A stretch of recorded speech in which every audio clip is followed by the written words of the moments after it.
بسم الله الرحمن الرحيم سيدا الله سعوتان أفرلاتنكي بشان مدحوينها جمهورية فدرالك الصومالية يحل ساري إنا نغضو إرقاقي سقاركا arrimaha bini'aadanimada iyo gurmadka abaaraha isbuucii la soo dhaafay iyo maalmihii la soo dhaafay waxaan ku jiray inaan ogaado xogta dhabta ee la xiriirta abaaraha iyo xaaladda ay ku sugan tahay iyo xaalkeeda sida uu yahay waxaan kulamo kala duwan la yeeshay hay'adaha dawladda ee kala duwan iyo wasaaradaha arrintan ku howlan gurmadka guddiga loo saaray gurmadka abaaraha iyo qaramada midoobay iyo safiirada beesha caalamka ku wada deeqahana siiya intaba kulamo gooni ayaan la yeeshaan u ogaado xogta dhabta ee ku aadan dhibaatada inta ay la eg tahay xajmigeeda iyo sidoo kale deeqaha la hayo inta ay la eg yihiin iyo heerka uu maraya gurmadka inta inaan wax ka ogaado waxaan rabaa shirkan jira inaan uga hadlo warbixinadaas inaan uga hadlo si kooban koow marka ugu horeysa waxaan xogta aan hayna ay tahay 6 milyan iyo 100 kun oo qof oo Soomaali ah inay halis ama saameeyeen abaaraha ay saameeyeen 6 milyan iyo 100 kun oo qof oo Soomaali ah oo ku dhow kala bar dadka Soomaaliyeed in abaaraha ay saameeyeen inta gargaarka la gaarsiiyay oo gacan gargaar ay gaartay waa 2 milyan iyo 800 oo kamid ah dadkaas 6 milyan iyo 100 ka ah waaye waxa aad iyo xaaladooda u daran tahay 280 kun oo dadkaas kamid ah oo la dhihi karo xaaladooda aad iyo aad ay u daran tahay 2 milyan 800 ee la gaarsiiyay gargaarka waa dadkii ugu darnaa ee 6 milyan iyo 100 kamid aha 684 kun ku dhawaad 700 kun oo qof ah guriyooda ka qaxay oo u qaxay magaalooyinka waaweyn iyadoo intaas oo dhan ay jirto oo 72 degmo oo kamid ah 84 degmo ee Soomaaliya ay ka kooban tahay abaartu ay saameysay ka jirtaa intaas oo dhan iyadoo la og yahay oo 6 degmo oo kamid ah deertaan ay buuxiyeen shuruudihii ama wixii loogu aqoonsan lahaa inay tahay macluul ay buuxiyeen ayaa ayadana arintaas ayada jirto gargaarka la helay waa 8% ayuu gaarsiisan yahay hadeertaan sida ay noo sheegeen qaramada midoobay hay'adaha howlahan ku howlan waxa ay dalbadeen waa 1 bilyan 400 kun oo dollar in looga jawaabo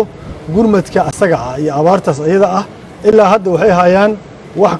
gaaraya 58 milyan amal ayaa soo gaartay say noo sheegeen intaas waxa dheer in dalka sanad iyo bar uu ku jiray doorasho oo dadku ay ku mashquulsanaayeen arrimaha doorashooyinka oo aan laga mashquulay in laga jawaabo gurmadkii abaaraha in laga jawaabo taas waxay keentay marka in dadkii tabaaleysnaa abaaraha waxyeeleeyeen in cid u gurmata ama cid gacan siisaa oo aad u weyn aysan jirinin waxaa kaloo ayadana jirta adduunka oo naga mashquulay runtii oo nooga mashquulay ama dhibaatada ka jirta Ukraine ama dhibaatadii hore oo keenay COVID-19ka ama meelo kale oo abaara sidan oo kala anaga naga horeeyay ay ka jireen oo Yemen iyo Afghanistan iyo ay kamid yihiin iyo Syria iyo wixii lamida iyo sicir bararka ay keenay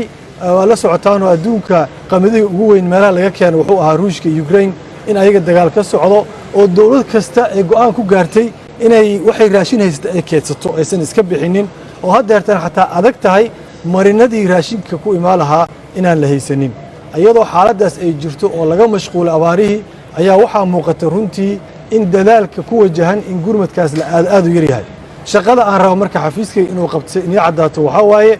inaan abaabul galno oo dhaqaale raadin ah oo ilaahay iyo adduunka kale Soomaali aan u soo tuugno iyo shacabka Soomaaliyeed intaba aan u barino inay dadkooda ay gargaaraan waxa la yiraahdaa waa mobilization ama abaabul ku aadan fundraising iyo dhaqaale in la raadiyo iyo coordination wax la yiraahdo oo la xiriiriyo dadka hawsha wada haayo inaan xiriirino shaqadayda badar qaybin ma aha dad badan ay soo wacay igu yimid inaan deegaanadooda mucaawino gaarsiyo aan badar aan gaarsiyo waxaan uga cudur daaranayaa shaqadayda badar qaybin kuma jirto mucaawino kuma jirto inaan meel gaarsiyo shaqadayda waa inaan anoo magaca dawladda iyo kayga isticmaalaya aan dadka Soomaaliyeed ugu raadiyo inay deeq helaan deeqaasna la xiriiriyo si ay ku gaari lahaayeen deegaanadii iyo dadkii tabaaleysnaa iyo saddexaad oo ah haday jiraan caqabado dawladda dhexdeeda ah ama hay'adaha dawladda ah ama shirkadaha kala duwan ee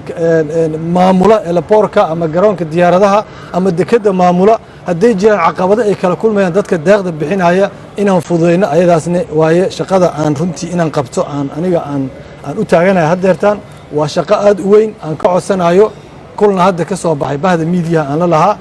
agaasimayaasha warbaahinta iyo kuwa hortaagan ba hadeerta arintaas inaa gacan naga siisaan waxa ugu daran waxay tahay dadku inaysan ogeyn in dalka abaar ka jirto waa ogtiina xafladaha socdo oo meel walba loo dabaaldegayo doorashadii natiijadeedii waa fiican tahay in la dabaaldego oo doorashadii si nabada noogu dhacday oo xukunkii si nabada aan kula kala wareegnay laakiin walaalayaalow dadka gudaha ee dibadda jooga dabaaldega u wareejiya dadka masaakiinta in la taakuleeyo qarashka aad ku bixinaysaan xafladaha iyo soo dhoweynada iyo dabaaldega aan u wareejinno inaan ku bixinno inaan kaalmayno dadka dhimanaya dadkeena waxay bilaabeen inay dhintaan haddeertaan dhimashada way bilaabatay macluushii deegaanada qaar ay lugaha la gashay inay isku beddesho macluul abaartii saas daraaddeed dadka soomaaliyeed guud iyo dibad meelay joogaan waxaan rabnaa inay mas-uuliyaddaas nagu gacan siiyaan waxaan rabnaa dadkiina inaa u gurmadkaan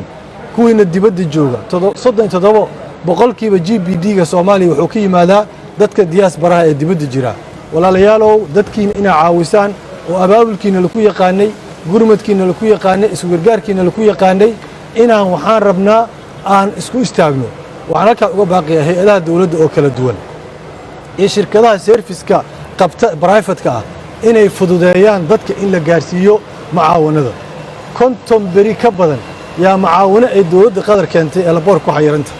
oo aynan meel sabab ay u xayiran tahay in la aqoonin sababta ay tahay ama shirkadda airportka maamusho dhibaatada ka timaado ama hay'adaha kala duwan ee dawladda ka yimaadaan waxa in la sii daayo waaye mucaawinada dadka loo keeno waxay ii sheegeen qaramada midoobay inay raashinka ay keenaan ay ku qaadato waqtiyo badan in dekada laga dejiyo in kira laga qaado aad qaali u ah meesha ay ku xareeyaan inay gaarsii karin dadkii ay caqabada ay jiraan media ama warbaahinta waxaan ka codsanayaa wacyigelinta ka sokow ina accountability qayb ka noqotaan oo aad daba gashaan cidda caqabada ku ah gargaar in la gaarsiiyo waa run dadka laba nooc ay isugu jiraan kuwa laga yaabo inay rabaan inay ka faa'iideystaan gargaarkaas dadka masaakiinta looga keenay oo si xun uga faa'iideystaan iyo kuwa isla ilaaliya oo ilaalintaas intay la dheeraato wixiiba ay gacantooda ay ku halaabaan ay ku dhintaan raashinkii qaarkeed ee gargaarka loo keenay bilaa soo socda inuu dhacayaa naloo sheegay welina uu baqaaro ku jiro saas daraaddeed waxaan ka codsanayaa hay'adaha dawladda iyo shirkadaha maamula garoonka diyaaradaha ee dekadda inaysan wax faa'iidaa ka raadinin ama wax dana aysan ka raadinin gargaarka mucaawanada la keenay ee la sii daayo dadka Soomaaliyeed mar kale waxaan ku celinayaa dhammaantiin inaan ka wada qayb qaadanno gurmadka abaaraha oo aan isku garab istaagno dal iyo dibadba oo aan iska joojinno waxa kale oo dhan waxa dhimanaya waa dadkiinii waa ehelkiinii ugu dambeyntii waxaan rabaa inaan si wada jira dadka Soomaaliyeed iyo hoggaanka cusub ee dawladda iyo dawladda qaybadeeda kala duwanba maalin kasta kuma jiri karno marna inaan daad ka qaylinno marna inaan oon ka qaylinno inaan waxaan u baahannahay arrintaas aan ka yeelanno aragti saxa iyo vision saxa iyo say dadkan ugu soo noqon lahayn macluul iyo abaar annagoo webiyada ugu waaweyn haysanna badda adduunka ugu dheer haysanna xoolaha adduunka ugu badan haysanna malayga adduunka ugu badan haysanna dhulkeenna khayraad oo ka buuxo dadka ugu firfircoon geeska Afrika aan nahay oo xagga ganacsiga wax inaan maalin kasta marna abaar ka qaylino macluul ka qaylino marna aan ka qaylino biyo baxa iyo fatahaad waa nacasnimo waa runtii wax aan naqabanin waaye arrintaasna waxaan u baahannahay inaan meel uga soo wada jeesano mustaqbalka fog haddana midka degdega dadkeena aan caawino arrintaasna ku gacan siiyo madaxweynaha mar kale waa ku mahadsan yahay inuu mudnaanta koowaad siiyey arrinta abaaraha markuu arkay xajmigeeda inta uu la eg yahay waa ogtiino annaga siyaasad iyo doorasho iyo intikhaabaad iyo waxaas aan iskaga mashquulsanayn xajmigaas inuu arkay mudnaan uu siiyey oon rajaynaynana inay mudnaantaas ay noqoto midda koowaad oo meel kasta oonan tegayno iyo meel kasta oo istaagayno arrintaas aan u soo wada jeedno waa mahadsantihiin shirkaas jaraa'id waxaan ugu talagalay inaan intaas briefingkaas aan ku bixiyo ama warbixintaas aad iyo aad aan kaga mahadcelinaa ka soo qayb gasheen mar kale waxaan ka codsanayaa bahda warbaahinta midka taqliidiga telefishinada iyo raadiyaasha iyo midda aan taqliidiga ahayna social media oo ay ku jiraan TikTok oo ay kamid yihiin Facebookyada ay kamid yihiin Twitterada inaan wada istaagno dadkeena saan u caawi lahayn oo aan isugu gurma lahayn وتعاونوا على البر والتقوى إلهي سبحانه وتعالى dadkeena inay iscaawiyaan inaad walaalka iyo walaasha badbaadiso intii aan la buddhigin oo aanan ilka la dhigin ayaa ka muhiimsan hadhowda inaan tacsidooda aan ku calaacalno ama dhimashadooda aan ka shalayno waa maasantii wassalaamu calaykum waraxmatullahi wabarakatuh